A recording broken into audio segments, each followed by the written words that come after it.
mint ingredients into my machine. I'm going to go ahead and mix it up.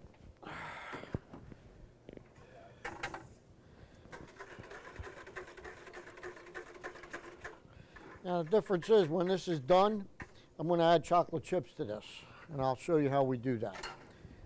Right now, I'm just going to pour my product in. Again, you'll notice I put an empty bucket under my spout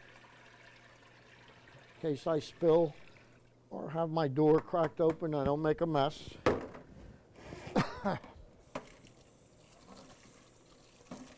Wasn't much left in there because I mixed it up pretty good.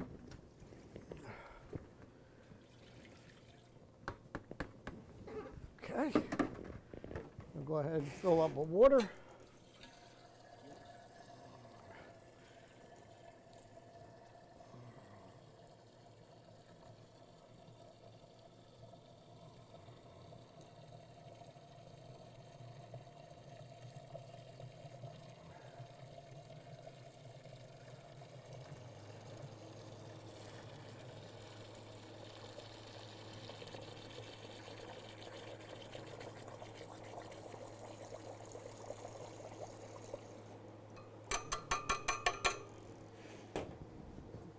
Okay, close my lid, turn my dasher on, go ahead and turn it to freeze, push start.